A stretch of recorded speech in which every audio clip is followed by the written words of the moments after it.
Aquí está entrando. Eso, por fin, Francis. Hola, Hola, ahí está. ¿cómo están? Ya está, ya entró Alex, tu hijo. Estoy Ah, qué bueno. esperando, pero bueno. Lo dije un poquito antes, estaba muy contenta de tenerte y de poder conocer un poco más a fondo quién es Francis. Y le estaba contando a la audiencia que entró contigo hace unos minutos, que ayer cuando estuvimos hablando y estaba leyendo el currículum, pues obviamente me doy cuenta que tiene un currículum muy extenso de 41 páginas. Entonces, es una Francis que tenemos mucho que dar y mucho que conocer.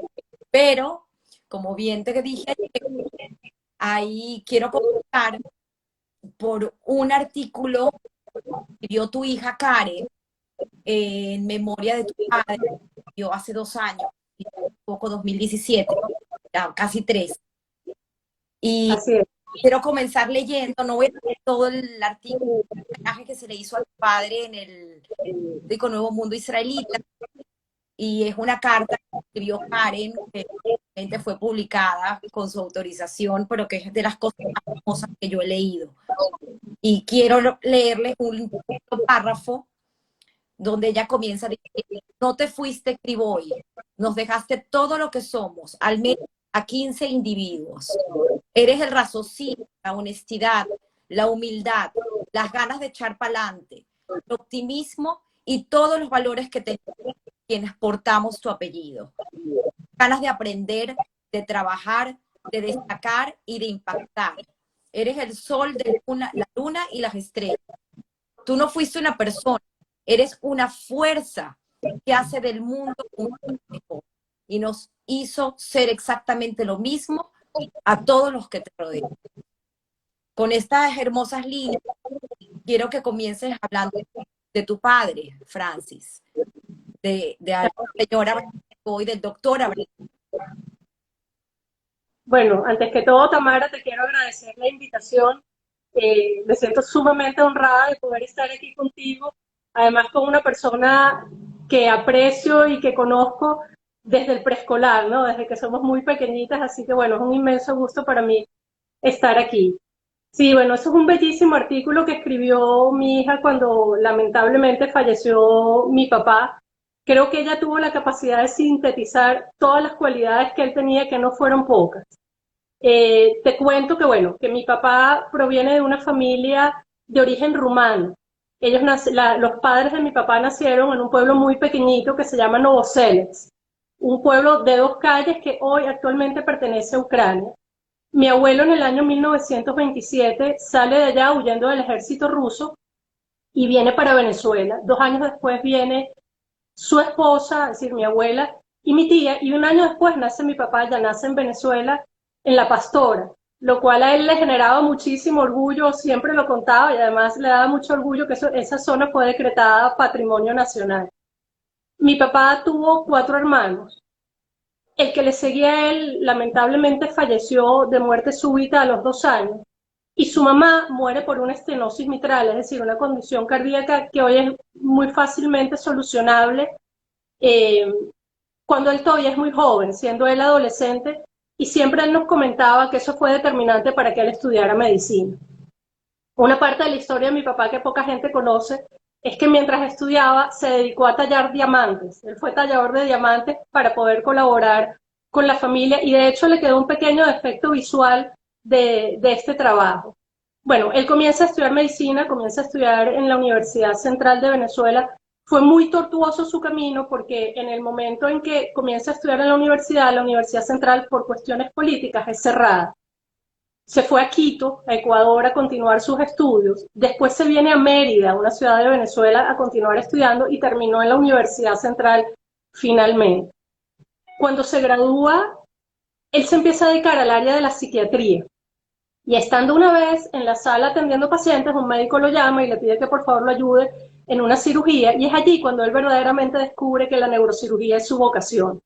Sin embargo, a lo largo de toda su vida ejerció las dos especialidades, tanto la psiquiatría como la neurocirugía, y bueno, creo que desde allí ayudó a una cantidad infinita de personas, haciéndole honor a su nombre. Su nombre en hebreo, Abraham, significa padre de muchos. y creo que realmente eso fue lo que él fue. Fue la guía y fue la ayuda y el apoyo para muchas personas, para muchas familias. Como tú dijiste, él lamentablemente falleció hace 3 años. Sin embargo, la gente se nos sigue acercando a contarnos las historias de cómo mi papá los ayudó y es algo increíble, porque a pesar de haber recibido todos los honores y todos los reconocimientos que recibió a lo largo de su vida, fue una persona extremadamente humilde y sencilla. Es decir, muchas de las cosas que él hacía nosotros ni siquiera nos enterábamos. Bueno, creo que fue una persona, Tendríamos que hacer un perdón, capítulo para hablar de tu padre, porque es increíble el legado que dejó, no solamente en ustedes como familia, también todo su conocimiento en un país como Venezuela, en el área de la neurocirugía. De hecho, dos hermanos también, hermanos, y tú con una especialización en neuropsicología. O sea, que es correcto. increíble lo que ha hecho, el legado que ha hecho. Pero mamá, ¿cómo acompañó tu mamá en esta importancia que ha tenido tu padre en Venezuela y también un poco los orígenes? ¿De dónde viene tu mamá y cómo se conocen y cómo comienzan esa familia? Fíjate, mi mamá proviene de Salónica, de Grecia, una ciudad en Grecia. Sin embargo, ella por cuestiones circunstanciales nace en Barcelona, España, en plena guerra civil española. Mi abuela cuenta que estando dando a luz en la clínica cae una bomba en el hospital y se destruye un ala completa del lugar, ¿no? Después de allí van para Francia y finalmente retornan a Grecia, donde sí les tocó vivir los errores de la Segunda Guerra Mundial, ¿no? Mis abuelos estaban en ese momento en Atenas y el rabino de la ciudad les dice que los alemanes le están pidiendo un listado de todos los judíos que estaban en ese pueblo, en esa ciudad, perdón, y que él había tratado de ocultarlo por mucho tiempo, pero que ya no podía hacerlo y que su sugerencia era que se fuera. Mis abuelos salen huyendo por las montañas y mi abuela tiene que quedar en un orfanato junto con mi tía por un tiempo. Después es adoptada por una familia que los cuida mientras mis abuelos regresaron. Afortunadamente pudieron sobrevivir a toda esta situación. Sin embargo, fíjate, la familia de mi abuelo simplemente la exterminaron, es decir, mataron a 3 generaciones completas, murieron en manos de los alemanes en el tiempo de la guerra. La familia de mi abuelo fallecieron sus padres y su hermana menor. Dos hermanos huyen como polizones en un barco hacia Shanghái y después emigran a los Estados Unidos. Una hermana va para Francia y mi abuela con su familia viene para Venezuela. Mi mamá, bueno, estudió en un liceo público y después estudió radiotelegrafía. Ella fue radiotelegrafista por mucho tiempo, trabajó en La Guaira, en la compañía guipuzcoana, cerca de la compañía guipuzcoana, es decir, por mucho tiempo tenía que bajar todos los días a trabajar allá para poder ayudar a su familia. Y bueno, trabajando y una vez que mi papá se gradúa, conoce a mi mamá y se casan. Tengo que decir que bueno, que mi mamá fue una madre, es una madre insigne, absolutamente amorosa y un apoyo fundamental en la carrera de mi papá.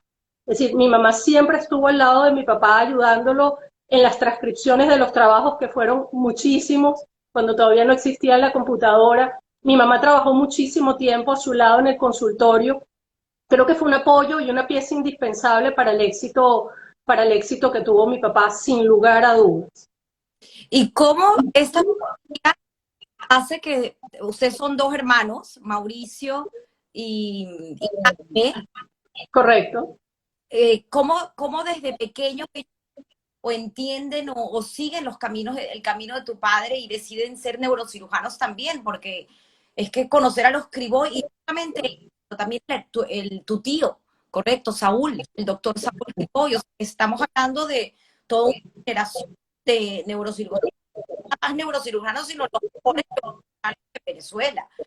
Un nombre de admiración no solamente para la comunidad, sino para todo el entorno político y cultural venezolano. Sí, bueno, muchas gracias por esa descripción, Tamara. Bueno, mira, mi papá trabajó con tanta pasión, con tanta dedicación, que bueno, nos transmitió eso. Si nosotros vivimos eso desde muy pequeños, las conversaciones en las mesas, en la mesa a la hora de la comida, eran prácticamente reuniones clínicas. Es decir, nosotros estuvimos expuestos a eso permanentemente. Además, vimos el apoyo de mi mamá siempre al lado de mi papá en su trabajo. Mi papá fue un trabajador incansable, es decir, trabajó hasta el último día de su vida, operó hasta la última semana y bueno, tuvimos el privilegio de que mi hijo pudiera entrar en esa última operación con él. Sí, lo que igual nos llenó de muchísima satisfacción y orgullo. Entonces, bueno, eso fue lo que vivimos. Nunca escuchamos a mi papá decir estoy cansado o qué fastidio. Sí, no dejó trabajar un solo día, ni siquiera cuando estaba ya muy enfermo en las últimas etapas, nunca paró. Y creo que eso fue lo que nos transmitió. Y además ver el apoyo permanente de mi mamá hacia él, creo que fue un estímulo orgánico, un estímulo natural que nosotros nos dedicáramos también a esta especialidad, como dijiste. Mis dos hermanos son neurocirujanos, yo me dedico al área de la neuropsicología y trabajamos en equipo, trabajamos todos juntos, lo cual, bueno, yo creo que es un privilegio poder tener como esa oportunidad. Y además te tengo que decir que también nos heredó otra cosa que era uno de sus hobbies, que es el amor por la naturaleza, ¿no? Donde tanto mis hermanos como yo nos hemos dedicado, y es decir, como uno de nuestros hobbies, cada uno en su área, eso fue algo que también nos transmitieron mis padres. Bueno, tienes tu cuenta, La Flor de Caracas, que Exacto, comenzaste arroba Flores de Caracas. 2, 3 años, más o menos, Sí, sí, un poquito más, sí, como 3 años, 4 años. y creo que son fotografías tuyas, ¿no? Aparte. Tú, Correcto, son fotografías mías de flores de las calles de Caracas. Es decir, donde la gente no puede creer que eso esté allí y la gente, fíjate que la gente no lo ve. Estamos acostumbrados a quejarnos, a ver las cosas negativas y tenemos bellezas a nuestro alrededor y la gente no lo percibe. Yo creo que un poco el objetivo de esta página fue poder rescatar la belleza dentro del caos, ¿no? que, Demostrar las cosas hermosas que tenemos en nuestra ciudad. Bueno, mi hermano mayor tiene una de las mejores colecciones de cactus y suculentas. Mi hermano del medio, Mauricio, es actualmente director del Jardín Botánico y ha desarrollado investigación en el área de las palmeras y ha recibido reconocimientos, digamos, por su esfuerzo y su trabajo. Y bueno, y a mí me dio por las flores. una belleza. Y además de eso, en tus 41 páginas de biografía, leí algo que yo no sabía, porque habíamos hablado de que habíamos hablado ayer que hiciste un curso de pan. O sea, que está bien, pero no sabía lo del buceo. Sí, A ver, cuéntanos un poco. sí, bueno, yo pues, siendo muy joven hice un curso de buceo junto con mi familia, siempre nos encantó la naturaleza, También siempre estuvimos, perdón, el curso de buceo también en familia. De repente te oigo un poquito mal, no sé si se fue la conexión, ¿tú me escuchas bien? te escucho perfecto. Por momentos también te desconectas, pero te escucho sin problema. Ok, ok. Entonces, pero lo que te estoy diciendo que también en familia, o sea, ustedes siempre fueron una familia muy unida y hasta... Siempre, siempre, bueno, siendo muy jóvenes hicimos el curso, siempre nos gustó mucho la naturaleza, sí, siempre recorrimos Venezuela, que bueno, que como sabes tiene los mejores paisajes que se pueden tener, siempre recorriendo el país, bueno, y en esos paseos hacíamos excursiones de buceo también. Hicimos el curso formalmente y por mucho tiempo realizamos esa actividad que, bueno, que es extraordinaria, ¿no? Es No, maravilloso. y más tener el privilegio de poder hacerlo en un país como Venezuela con la naturaleza que tenemos, ¿no? O sea, ¿dónde hiciste buceo? ¿En qué lugares? Te En recuerdo. muchas zonas, bueno, Morrocoy creo que es una de las zonas, de las principales zonas para ir a bucear, que te ofrece unos paisajes increíbles. Buceamos también cerca de aquí de Caracas, en Chichiriviche de la Costa, que también hay paisajes impresionantes. Nos pudimos recorrer mucho de la costa hacia el oeste del país, haciendo algunas expediciones, y bueno, fueron experiencias increíbles. ¿Y tu esposo? ¿Cómo te acompaña Samuel, correcto? ¿Cómo te acompaña Samuel en todo esto? Porque me imagino que también ha de haber sido un gran reto para él entrar en la familia Criboy. Apellido Bueno, Taub. así es. Así es. Bueno, creo que mi esposo ha sido un apoyo fundamental, ha sido un apoyo indispensable para mí. Él, digamos, entró en la familia y formó a pasar a ser un miembro más de la familia. Es decir, se mimetizó perfectamente dentro de nuestro entorno y, bueno, simplemente es uno más dentro de mi familia, donde, bueno, todo el mundo lo quiere y lo aprecia profundamente. Para mí en particular ha sido un apoyo fundamental. Y para poder desempeñarme en mi carrera creo que no hubiese sido posible si no ha sido gracias a él. Yo puedo estar metida en 15 cosas al tiempo y por su parte jamás ha habido un no. Todo lo contrario, ha sido un apoyo y siempre buscando facilitarme las cosas y haciendo que las cosas se lleven de la mejor manera y bueno, hacia él mi más profundo agradecimiento. De verdad que creo que todo esto no hubiera sido posible sin el apoyo de él, sin poder compartir responsabilidades, sin, es decir, de poder tener la flexibilidad que por momentos él tiene la prioridad y en otros momentos la tengo yo. Y en ese balance creo que ambos hemos podido construir nuestras carreras. Mi mayor agradecimiento hacia él. ¿Y cómo se combina esta mujer profesional con su rol de madre? Bueno, fíjate, yo creo que yo no he sentido que eso haya sido en ningún momento una dificultad. Y creo que lo primero es que uno tiene que establecer una jerarquía de valores. Tienes que establecer qué es lo primero para ti, qué es lo más importante. Y en mi caso personal, siempre ha sido la familia. Yo nunca he dudado que la familia es la que tiene la prioridad. Yo creo que el tiempo que tú le dedicas a tu familia es una inversión que vas a cosechar sin lugar a dudas más adelante. Sí es verdad que por momentos yo tuve que desistir de oportunidades que se me presentaron por dar prioridad a la familia, pero no es algo ni que resienta ni siento que me haya afectado en mi desempeño profesional. Segundo, creo que tienes que tener muchísima organización, ¿no? Tratar de ser lo más eficiente para poder combinar las cosas. Y bueno, en tercer lugar, el apoyo familiar. Como te dije antes, todo esto no hubiese sido posible sin el apoyo de mi familia y de mi esposo. Yo creo que cuando tienes esos elementos, no hay ningún inconveniente para que estas dos actividades sean compatibles. Y además yo creo que uno tiene que saber que en cada momento de la vida hay prioridades diferentes, ¿no? Quizás cuando los niños son más pequeños, tienes que tener como más tiempo dedicado a ellos y a lo mejor tienes que hacer ciertos sacrificios, que no sé ni siquiera si es la palabra adecuada, ¿no? Es decir, tienes que darle prioridad a tu familia y a medida que ellos van creciendo y se van haciendo cada vez más independientes, pues vas teniendo oportunidad de poder desempeñar en la área que tú quieres. Yo no veo ningún inconveniente en poder desempeñar estas dos actividades aquí. Bueno, y hoy en día tienes, tus hijos están, Karen está estudiando afuera, bueno, ya está graduada, estudió Correcto. Computer Science y está trabajando en Hotspot, empresa que yo admiro profundamente. ¿Y tu hijo, Alex? Mi hijo Alex está en Bogotá, está estudiando medicina en Bogotá. Y ahí viene la tercera generación de médicos. ¿Y será neurocirujano? Probablemente. Qué belleza, qué belleza. Ahora sí, extendido a la familia Taú. Correcto. Ayer me comentaste el apellido Criboy. Estábamos hablando un poco el origen de los apellidos y tienes por ahí una historia que me encantaría que compartas con el público que nos está siguiendo hoy acerca del apellido. Un descubrimiento que Sí, fíjate, al parecer, te lo digo al parecer porque no tenemos nada, ninguna documentación que avale lo que te estoy diciendo, pero digamos, lo que se transmitió es que el apellido original de la familia pues, era Rabinovich. Sin embargo, para poder preservar la identidad judía, la familia tuvo que cambiar el apellido a un apellido ruso, Krivoy, que es el nombre de unas minas que están en Ucrania. Y adoptaron ese apellido y bueno, y ya cuando emigraron a Venezuela, todos los documentos y todos los papeles aparecieron ya con el apellido Krivoy. qué historias, ¿no? Historias que hemos tenido que pasar. Y eso nos lleva un tema que se ha hablado muchísimo, sobre todo en estos tiempos de pandemia, que es la resiliencia.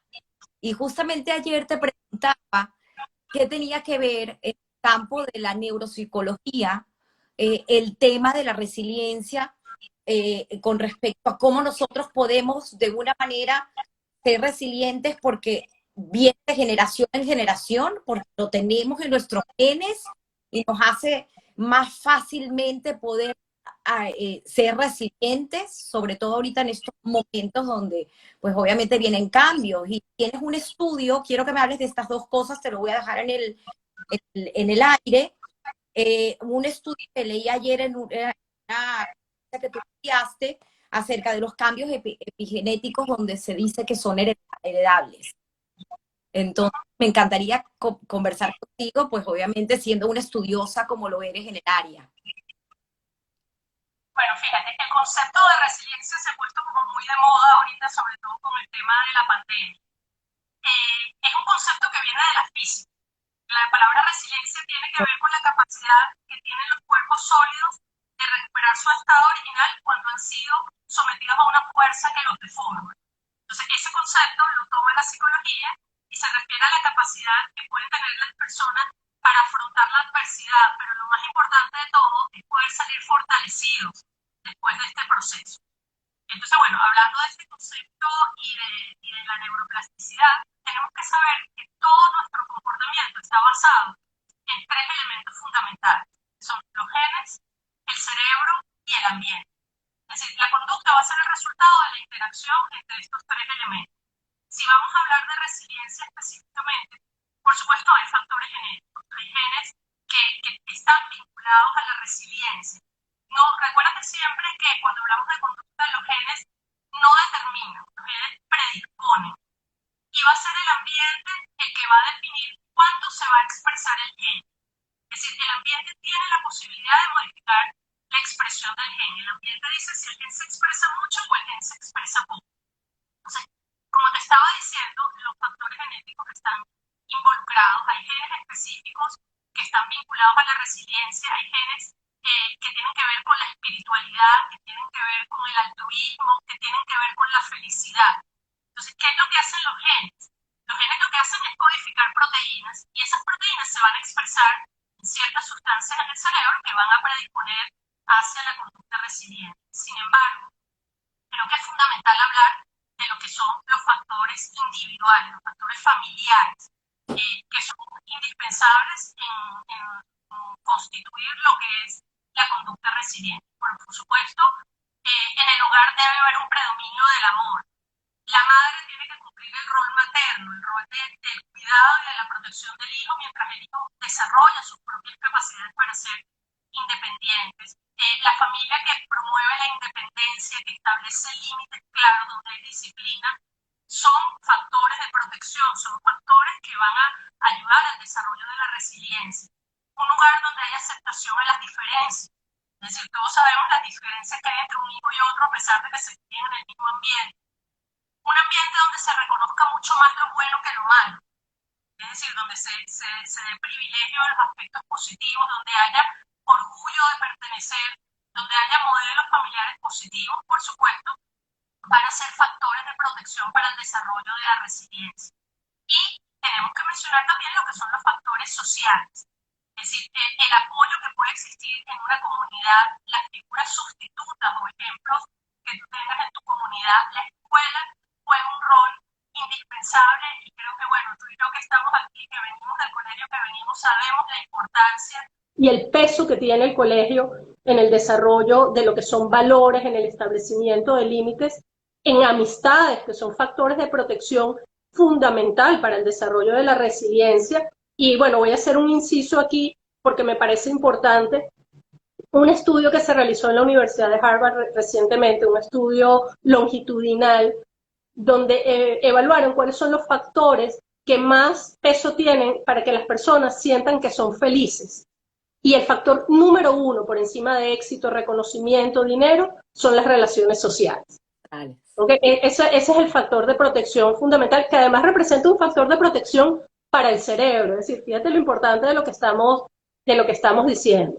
Por supuesto que hay factores de riesgo, familias que no cumplan con estos requisitos que te mencioné, o la pobreza juega un factor de riesgo, digamos, que va a debilitar la posibilidad de desarrollar la resiliencia, por lo que implica, ¿no? Por fallas en la nutrición, eso va a implicar un desarrollo insuficiente del cerebro, la dificultad para poder establecer vínculos estables, la exposición a la violencia.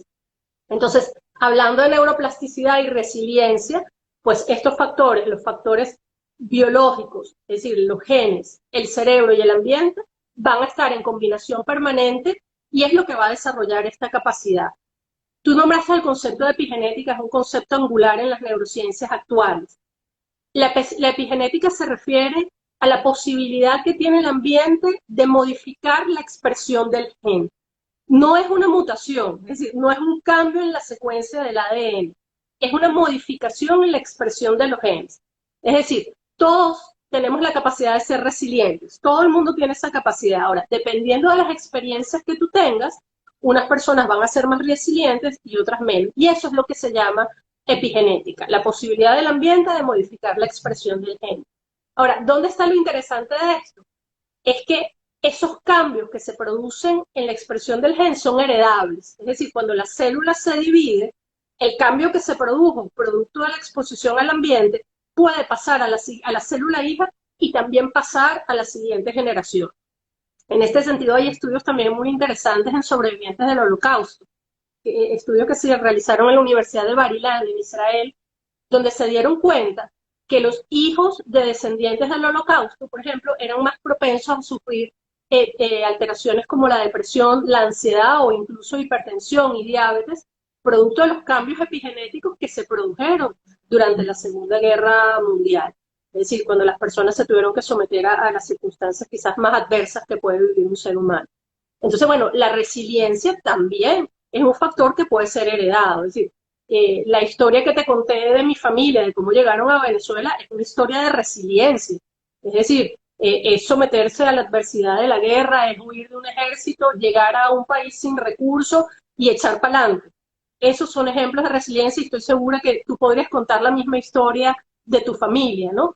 Y creo que de alguna manera, sí, esas condiciones de resiliencia pueden pasarse de generación a generación. Y hablando de venezolaneidad, Uh-huh. que eso también es un tema, porque obviamente las circunstancias del país a muchos nos han obligado a emigrar y a otros seguir estando y luchando por Venezuela, lo cual es perfectamente aceptable, ¿no? No estamos aquí nunca para juzgar los momentos de nadie y cada uno tiene su momento, por llamarlo así. Una vez hace unos años escuché una charla de Carlos Saúl, que lo dijo de una manera muy linda, ¿no? De que Uh-huh. quien tiene sus tiempos, tú eso no puedes decidir por el otro, ¿no? Pero sí hemos visto pues el efecto migración importante y hemos visto también venezolanos que se han lucido en el mundo, en estas áreas, en el área de la medicina, en el área de la tecnología. ¿Por qué el venezolano es, no sé si está correctamente bien dicho, pero es resiliente por naturaleza y ha podido adaptarse a estas circunstancias y salir adelante? Sí, bueno, yo creo que las circunstancias que nos han tocado vivir nos obligan al desarrollo de la resiliencia. Es decir, hemos vivido en condiciones donde incluso las necesidades básicas ni siquiera están satisfechas. Es decir, te falta la luz, te falta el agua, a mucha gente le falta comida, es decir, condiciones extremas. Y bueno, el ser humano siempre va a buscar la homeostasis, siempre va a buscar el equilibrio y la tendencia biológica de los seres humanos es a sobrevivir y eso nos obliga a desarrollar destrezas fundamentales para poder afrontar la adversidad y ahí viene otra vez el término resiliencia. Creo que a nosotros los venezolanos nos ha tocado aprender a hacer de todo.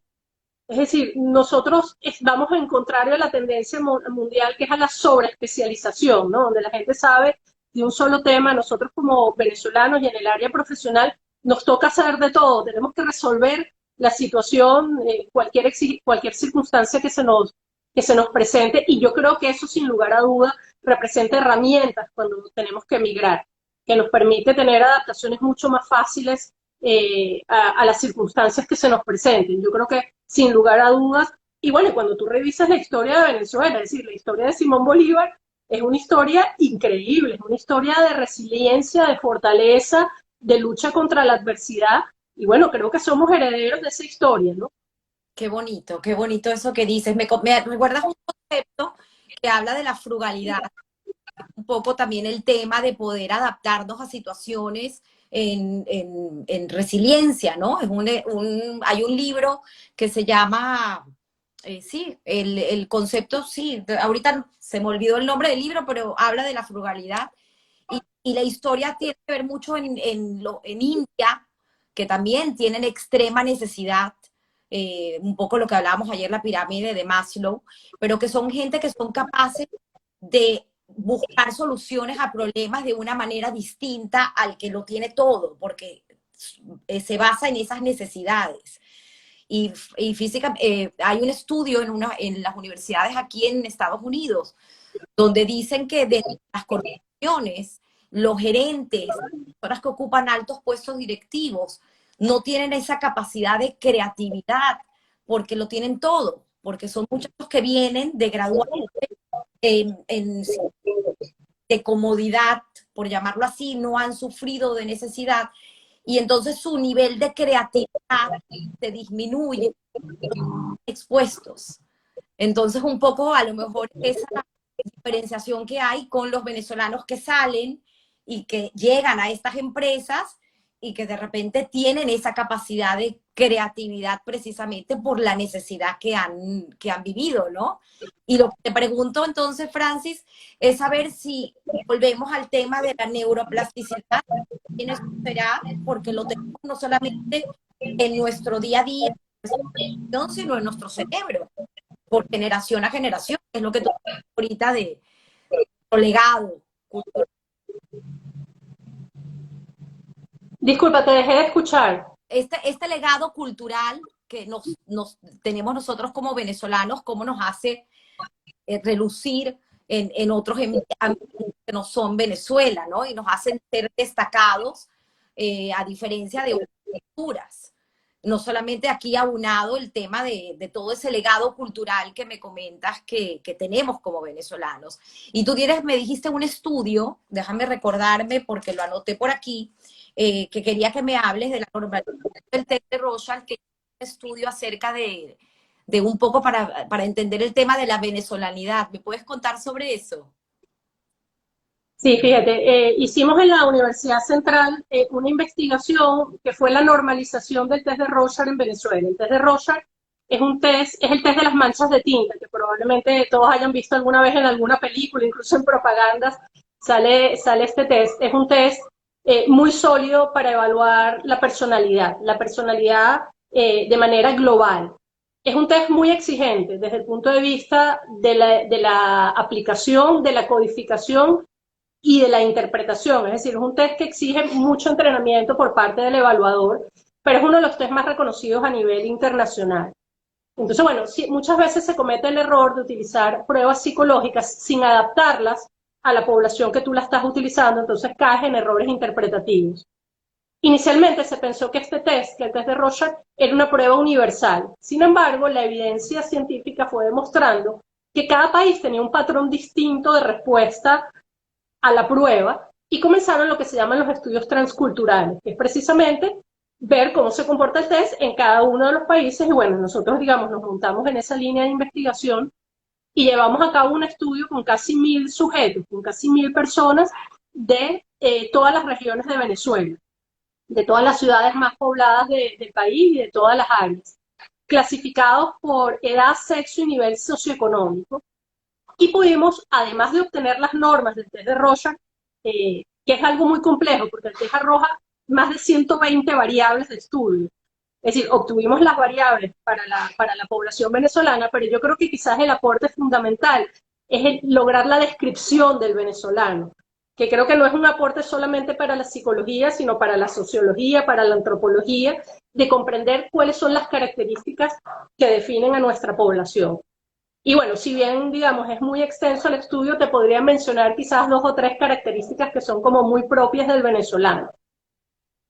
Lo primero es el abordaje simplista, ¿no? Tenemos una manera de ver las cosas quedándonos con lo superficial para evitar la complejidad. Es decir, para no desorganizarnos, para no sentir estrés, lo que hacemos es quedarnos como con lo superficial sin ahondar mucho en los elementos que están por detrás. Eso, por supuesto, nos elimina o nos baja un poco los niveles de estrés, pero nos puede generar algunas dificultades, por ejemplo, en la toma de decisiones. Otra característica muy llamativa es, digamos, la mayoría de la gente tú la podrías clasificar en cuanto a la manera que procesa la información en la gente que utiliza los afectos y la gente que utiliza el intelecto. Entonces están los extratensivos que usan los afectos y los introversivos que trabajan con la ideación. Los venezolanos no estamos ni en un grupo ni en el otro, sino que estamos justamente en la mitad. No nos definimos ni de una manera ni de otra, que es lo que se llama ser ambitendente en la prueba. La prueba nos denomina de esa manera. Y por supuesto eso tiene ventajas y desventajas. La ventaja es que nos puede hacer como más adaptables, ¿no? Que dependiendo de las circunstancias reaccionemos de una manera u otra. Pero la desventaja es que hace nuestro comportamiento sea absolutamente impredecible. Es decir, no sabemos si las personas van a trabajar por ensayo y error o van a hacer un estudio sistemático de la situación. Es decir, nos hace mucho más vulnerables, nos hace impredecibles y nos hace también ser más ineficientes en la solución de los problemas. Y hay una tercera característica que a mí me parece que es como muy llamativa, y es que damos indicadores, sin entrar en mayor detalle, de trastornos del pensamiento, de indicadores que sugieren trastorno del pensamiento. Sin embargo, cuando tú revisas las investigaciones que se han hecho con el Rorschach en otros países, en el área hispanoamericana, eso es una característica común. Entonces, no podemos, si eso es común a nuestra cultura, no podemos verlo como un trastorno. Y lo que nos dimos cuenta es que la cultura latinoamericana tiene una licencia para desatender a las características formales del entorno.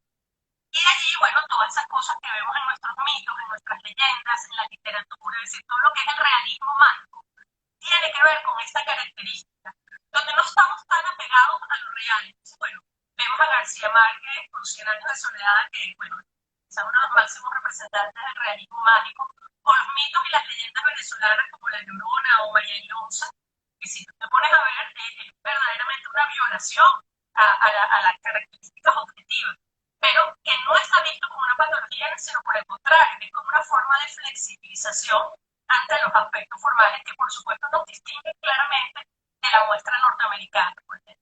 Qué interesante, Francis. Es una muy rico, una riqueza enorme tiene que conversar contigo.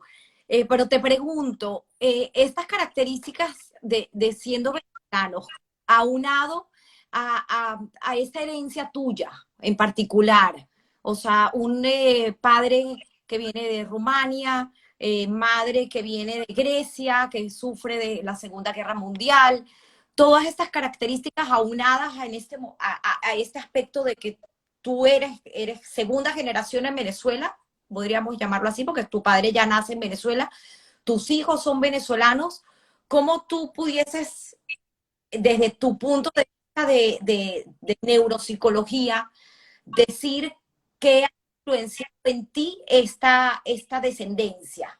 O sea, ¿qué has traído tú de esta resiliencia, por llamarlo así, por haber venido de sobrevivientes del holocausto, por un lado, de salir de la guerra, y por el otro lado, haber vivido o tener en tu herencia el tema de Venezuela? O sea, ¿cómo combinas estas dos situaciones? Bueno, yo creo que la herencia que nos dejaron mis padres es precisamente que uno tiene que luchar contra la adversidad y que uno siempre tiene la posibilidad de sobreponerse. Yo creo que ese es el mensaje fundamental. Y ese mensaje aplicado a Venezuela es absolutamente válido. Absolutamente válido. Esto, vivir en Venezuela implica una adaptación cada día. Cada día que te levantas en la mañana tienes que ver cómo vas a resolver todas las cosas que tienes que resolver para poder seguir adelante. Pero yo creo que hay otra enseñanza fundamental, y es que las cosas que tienen valor están dentro de ti. Es decir, son tus principios y son tus valores. Y esa es lo que se convierte en la guía para tu comportarte y para tu enfrentar todas las cosas que estén por fuera. Lo que está fuera y todo lo que es material va y viene. Y hemos aprendido por experiencia que eso no tiene ningún valor y no tiene ninguna importancia. Lo único que te va a proteger a ti de la adversidad es tus principios, tus valores y tu formación. Y por supuesto tu familia. Es decir, esos son todos los factores de protección que lo hemos aprendido tanto de la historia de mis padres como en la historia que hemos tenido que vivir nosotros en Venezuela. Y por supuesto eso va dejando huellas, como te dije, si cada experiencia que tú vives, uniéndolo por la pregunta que me hiciste con el área de la neuropsicología, cada experiencia que tú vives deja conexiones en tu cerebro. Cada vez que tú aprendes una cosa nueva, cambia tu anatomía. Se están conectando dos neuronas. Si tú entrenas esa habilidad, esa conexión se va a fortalecer. Si tú dejas de utilizarlo, esa conexión se va a ir debilitando hasta que eventualmente desaparezca. Entonces, bueno, nosotros, los venezolanos, los judíos venezolanos, hemos tenido que aprender, digamos, a afrontar la adversidad y a entender que los recursos necesarios para sobrellevar esta situación está dentro de ti. Creo que ese es el punto fundamental.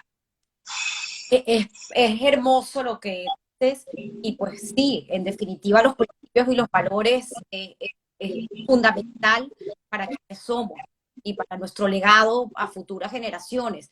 Pero ¿qué hay del tema de la ética? Por el tema de entender o cómo se entiende o cómo nosotros podemos saber qué está bien y qué está mal, cómo se enseña eso, cómo se enseña a discernir entre el bien y el mal. Bueno, una pregunta compleja, ¿no? Lo sé, Eh, Se enseña a través del ejemplo. Es decir, los niños no aprenden de lo que los padres dicen, los niños aprenden de lo que los padres hacen. Y bueno, yo creo que nosotros aprendimos de los mejores ejemplos que pudimos tener. Es decir, un valor fundamental de mi familia siempre fue ayudar al otro. Es decir, tener la disposición siempre al trabajo y a la ayuda social. Es decir, lo vi por el lado de mi papá, te lo conté, mi mamá por mucho tiempo trabajó en organizaciones de ayuda hacia los demás. Yo he y dejado, tú lo haces, tú trabajas trabajo comunitario. sí, he dedicado mucho tiempo también al trabajo comunitario. Y bueno, yo creo que cuando uno tiene los principios y los valores claros, siempre te vas a orientar hacia hacer el bien. Es decir, siempre te vas a ayudar, te vas a orientar hacia los principios donde la palabra respeto es la fundamental. Es decir, donde tú puedes hacer lo que tú quieres hacer siempre y cuando no le causes ningún daño a los demás. Y ese es el límite. Y ese es el límite entre cuando las cosas están bien hechas y cuando las cosas están mal hechas. Tú te puedes equivocar y todos nos equivocamos y nos equivocamos mil veces y creo que eso no tiene ninguna importancia ni tiene ninguna repercusión si sabes, digamos, levantarte y seguir adelante. El límite está cuando lo que tú estés haciendo no le genere ningún sufrimiento ni ningún daño a los demás. Y es allí donde está el límite entre lo que es lo bueno y lo malo. ¿Y qué consejo le darías tú a esta generación que están viviendo estos temas, no solamente a nivel Venezuela, sino también a nivel mundial, ¿no? Hemos vivido un 2020 complicado, la gente lo que quiere es que acabe el 2020, como que, bueno, acaba el 2020 y se acaban los problemas, pero en realidad no es así, en realidad estamos en una constante evolución. Hace un tiempo estuve en una conferencia tuya donde hablaste también del tema de la tecnología, de cómo ha venido la tecnología a cambiar y a quedarse, ¿no? Y que hay muchas cosas también a nivel de nuestro cerebro que están cambiando y que van a cambiar para siempre. Entonces, ¿qué consejo tú le darías a esos jóvenes que se están graduando, que están por empezar una vida y además con el tema de la familia? Porque pienso que también hay como que un doble mensaje de que, bueno, yo tengo que ejercer profesionalmente y muchas veces, sobre todo con las mujeres, a lo mejor y no voy a tener la manera de combinar, de llevar mi profesión y llevar a la vez una vida familiar, traer hijos al mundo, que al final termina siendo parte fundamental de la comunidad, porque la familia es lo que genera la sociedad. Entonces, ¿qué consejo le darías tú a ese joven que se está graduando hoy y que tiene este futuro por enfrentarse? Bueno, yo creo que a esta generación les tocó muy duro, ¿no? Fue una generación que tuvo que salir muy tempranamente de las casas, que no es a lo que nosotros estábamos acostumbrados, ¿no? Es decir, nosotros no salimos de las casas hasta que nos casamos Ah, y salimos entre comillas, ¿no? no, no. Salimos entre comillas. No, realmente no nos terminamos nunca de. Creo que a estos niños les tocó enfrentar situaciones de manera prematura y se tienen que enfrentar a cosas que a lo mejor nosotros no tuvimos que enfrentar. Las tomas de decisiones importantes, a inestabilidad, es decir, porque tienen que mudarse cada vez que van avanzando en su carrera, tienen que mudarse de ciudad, tienen que empezar de cero. Y yo creo que volvemos otra vez, Tamara, sin lugar a dudas, al tema de los valores. Ellos se tienen que afianzar en lo que recibieron en su familia. Esa es la estructura interna que te va a permitir tener solidez para poder afrontar la adversidad. Y por eso te dije, lo importante es lo que tú tienes adentro. Cuando tú tienes que llevar una vida como la que llevan nuestros hijos, de desarraigo, de tener que mudarse, es decir, lo que está afuera no tiene ninguna importancia y no tiene ningún valor. Tienes que confiar en que la educación que tú le diste es suficiente para afrontar esta situación. Otro aspecto importantísimo es la comunicación.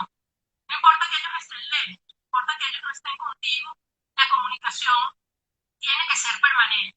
El otro día leía un artículo por allí que se llamaba Los padres helicópteros. Es decir, los padres que están sobrevolando todo el tiempo a sus hijos y demostraba que los padres que tenían esas características, sus hijos eran mucho más exitosos.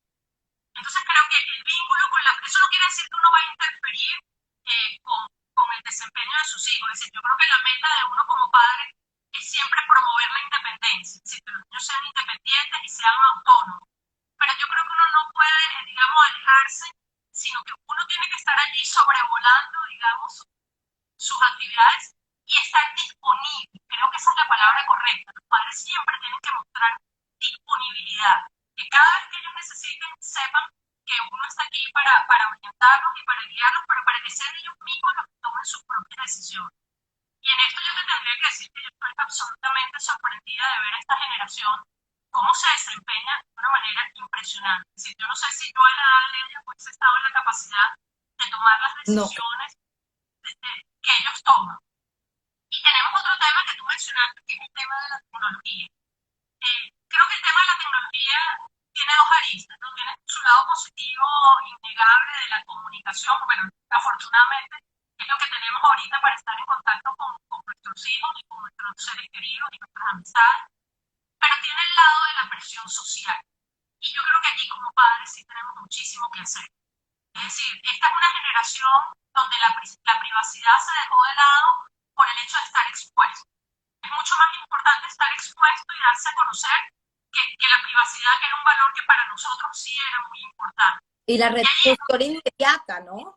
La retribución. Por supuesto.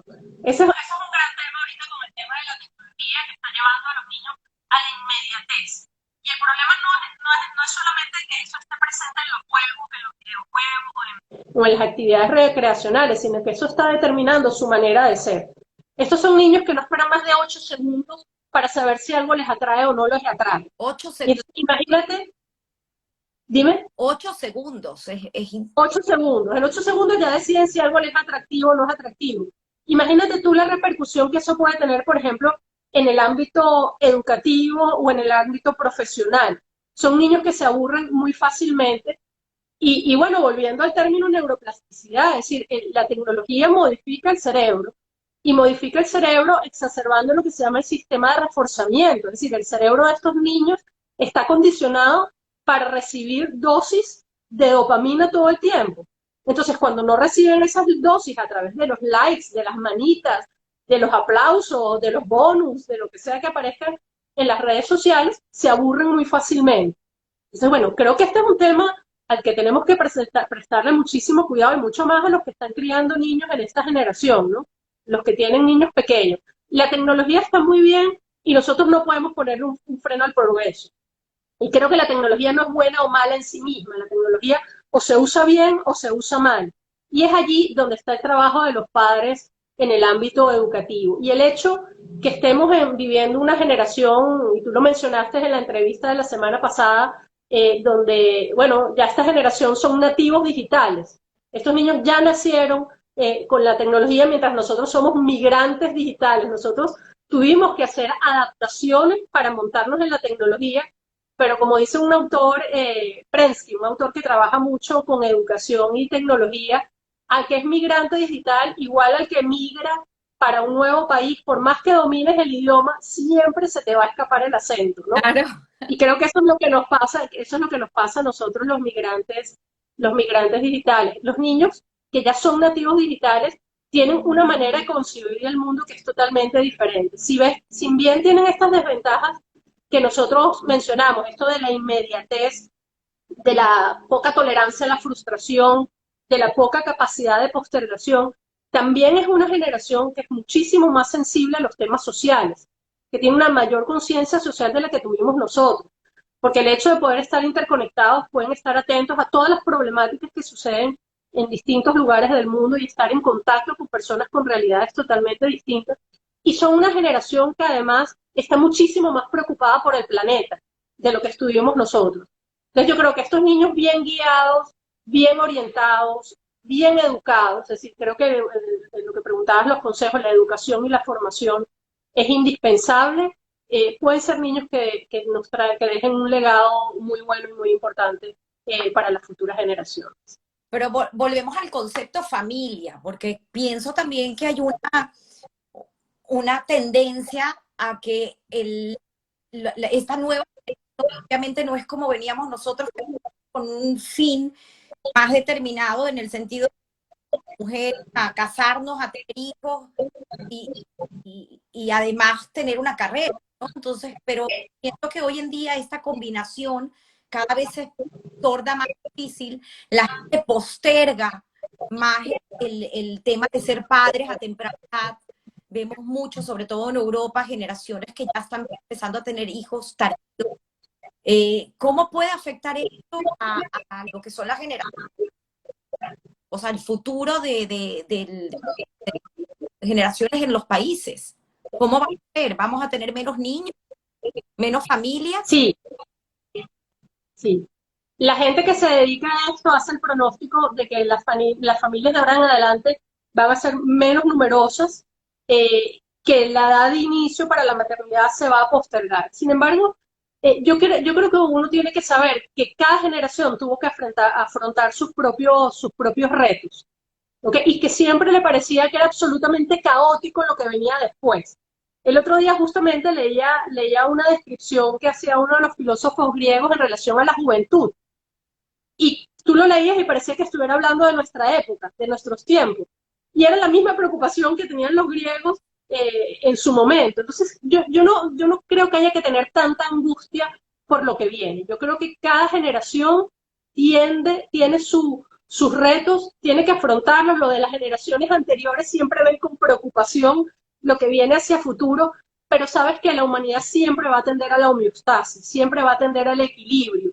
Y generalmente lo que vamos viendo es que las cosas van en forma de péndulo, ¿no? Se van a los extremos y vuelven al centro, y después se van al otro extremo y vuelven al centro. Entonces, bueno, mientras vayamos por la línea del medio, creo que no hay por qué tener mayor angustia. Sí hay que focalizar en aquellas cosas que hemos mencionado que uno puede notar como más riesgosas, ¿no?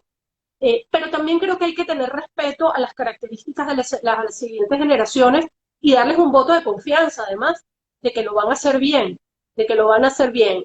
Cosas difíciles siempre van a estar presentes, pero si enfatizamos en valores y si enfatizamos en educación y enfatizamos en familia, creo que vamos a tener una generación que puede traer cosas muy, muy positivas.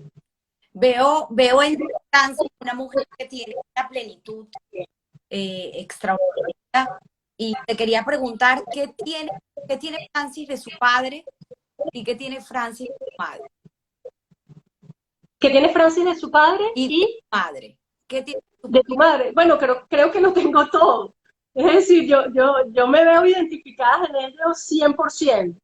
En mi casa siempre hubo como un balance muy claro entre lo que era, digamos, lo profesional, el éxito, pero también entre lo que es el hogar y la feminidad y lo que son los roles como más femeninos. Yo creo que ese balance lo recibí muy claramente, el mensaje fue claro y alto por parte de mis padres y bueno, yo creo que lo que yo soy, sin lugar a dudas, se lo debo 100% a mis padres, es decir, yo en eso no tengo la menor duda. Y yo hoy en día puedo reconocer en mí misma pensando o diciendo cosas que mis padres pudieron haber dicho, que mis padres pudieron haber hecho. Mis tomas de decisiones hoy en día, yo muchas veces pienso, bueno, ¿qué me hubiese dicho mi papá en estas circunstancias? ¿O qué diría mi mamá en estas circunstancias?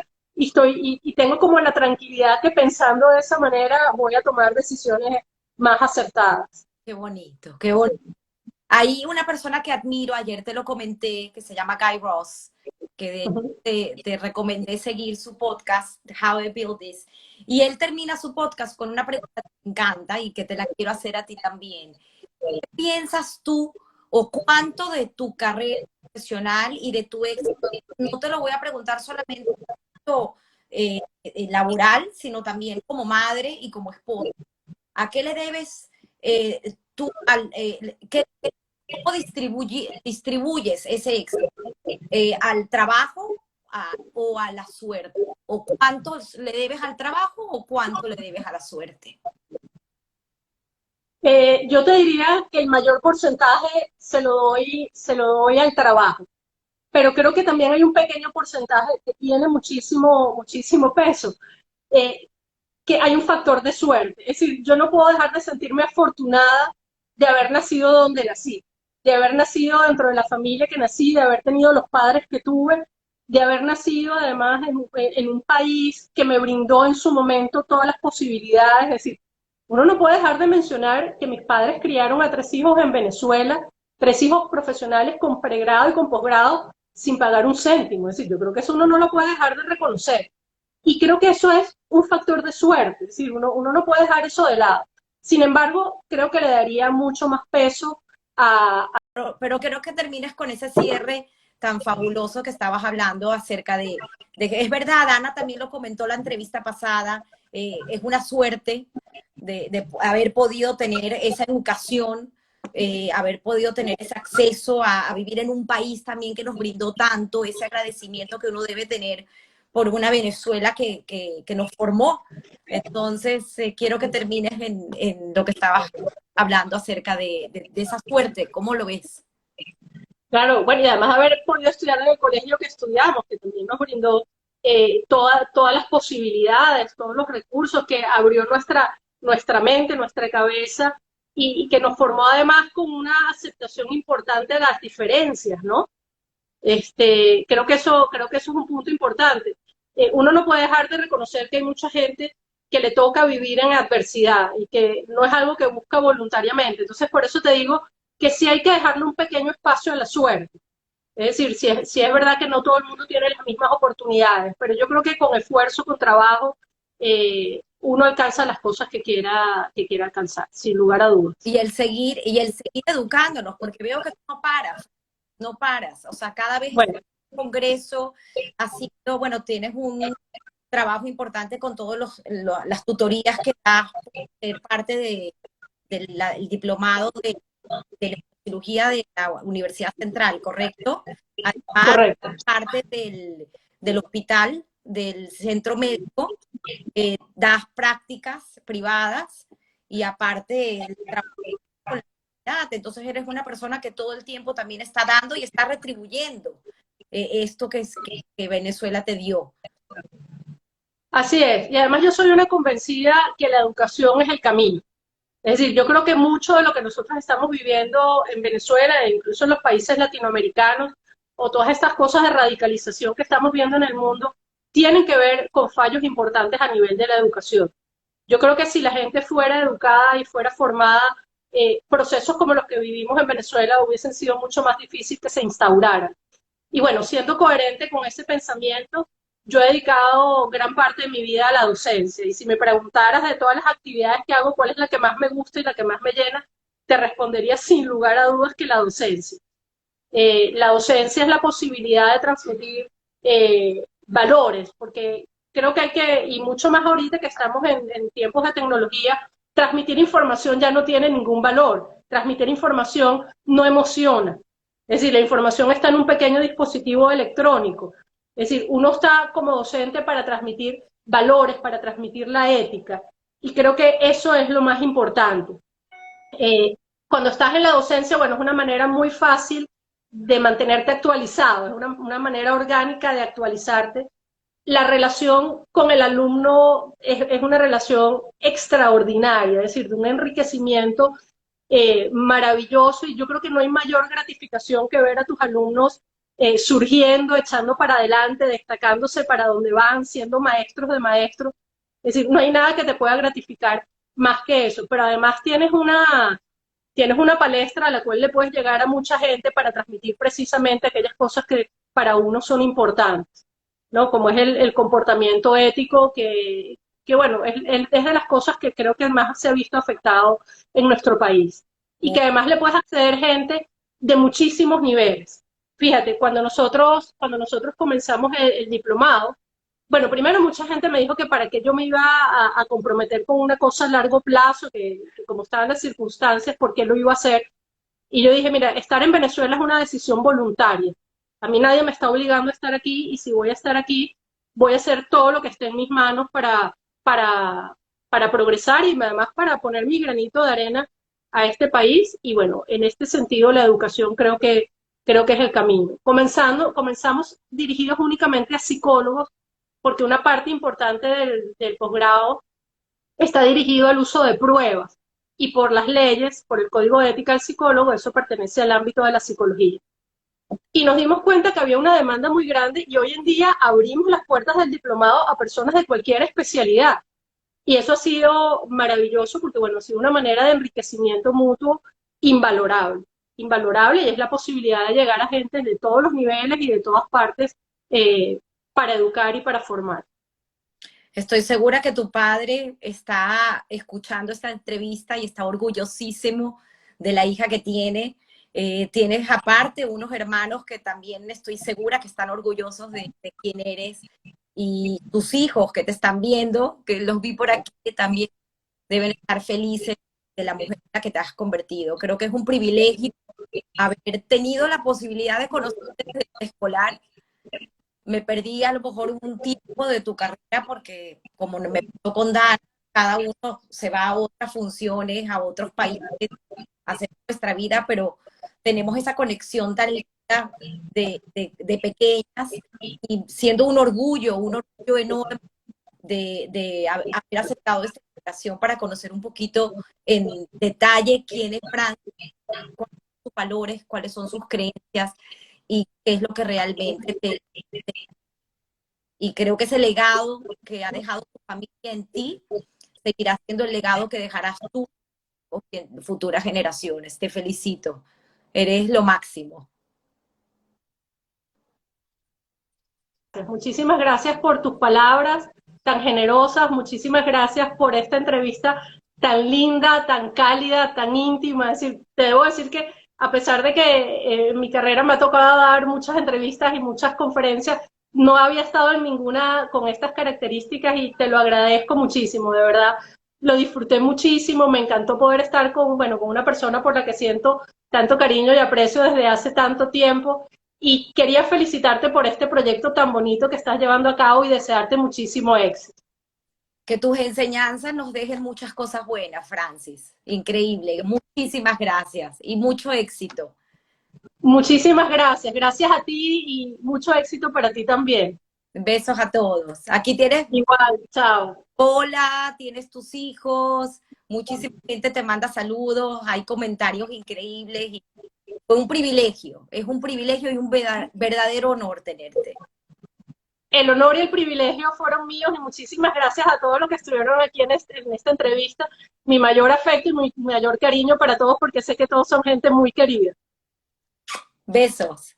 Chao. Bye, bye.